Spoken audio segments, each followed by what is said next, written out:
નમસ્કાર દોસ્તો, આજે હું આપની સમક્ષ નટવરભાઈ રાવળદેવની દિવાળી વાર્તા લઈને ઉપસ્થિત થયો છું. દોસ્તો, દિવાળી એક ગરીબીમાં ઉછળતી સંસ્કાર સાહેબીથી ભરેલી દીકરીની હૃદયસ્પર્શી વાર્તા છે. તમને ખૂબ મજા આવશે. તો ચાલો દોસ્તો, વધુ સમય ન લેતા વાર્તાની મોજ માણીએ. દિવાળીના અવસરે નિલેશભાઈ પોતાની કારમાં મીઠાઈ અને કપડાં લઈને પોતાની સોસાયટીની પાછળ આવેલ 25 કુટુંબની ઝૂંપડપટ્ટી જેવા વિસ્તારના નાકે આવીને ઊભા રહ્યા.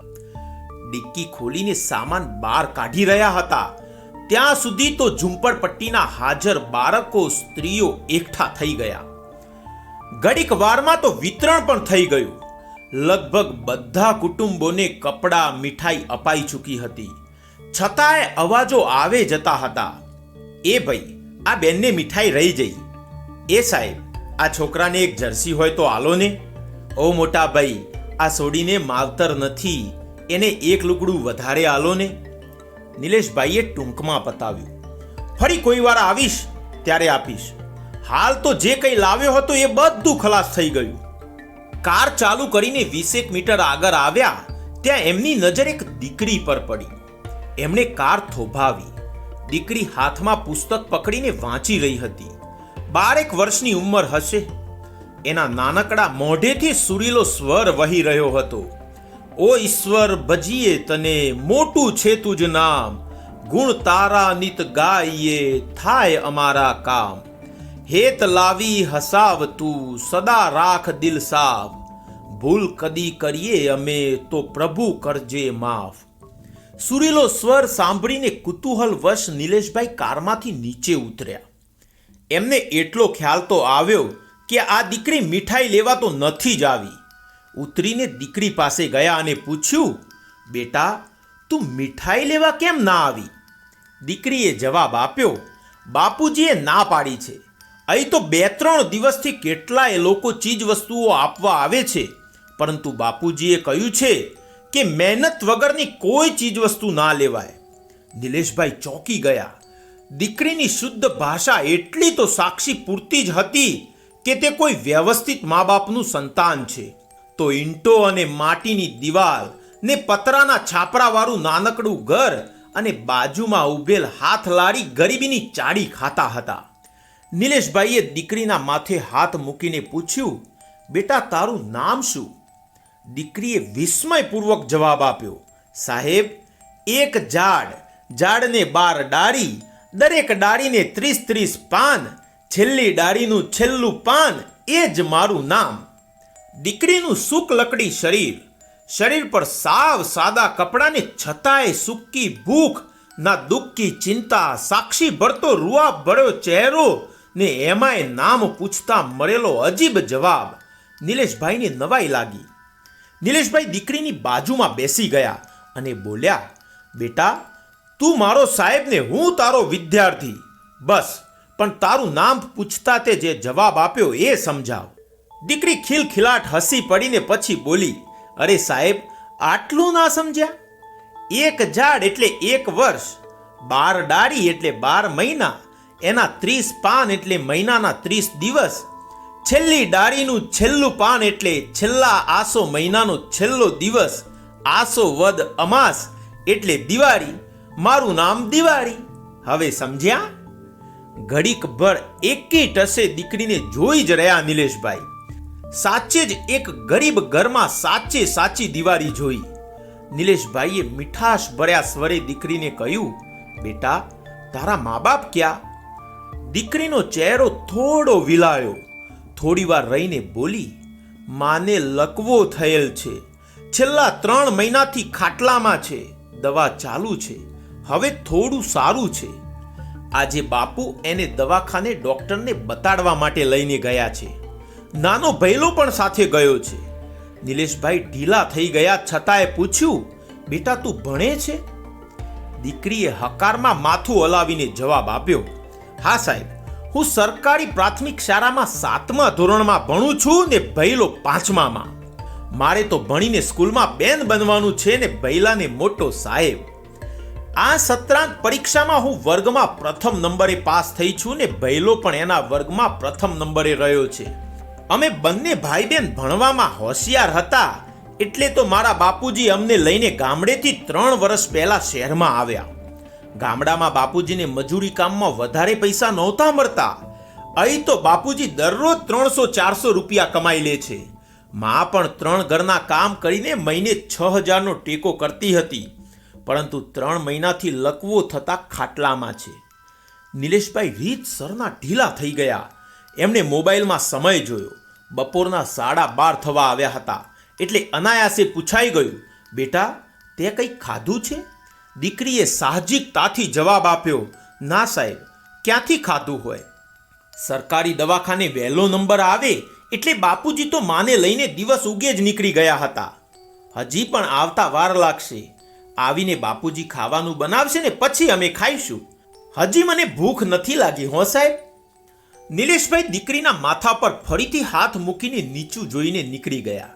ગાડી ચાલુ કરીને સડસડાટ મારી મૂકી. આજે એમણે સંસ્કાર, સમજણ અને સ્વમાનથી પ્રજ્વલિત દિવાળી નજરો નજર જોઈ હતી.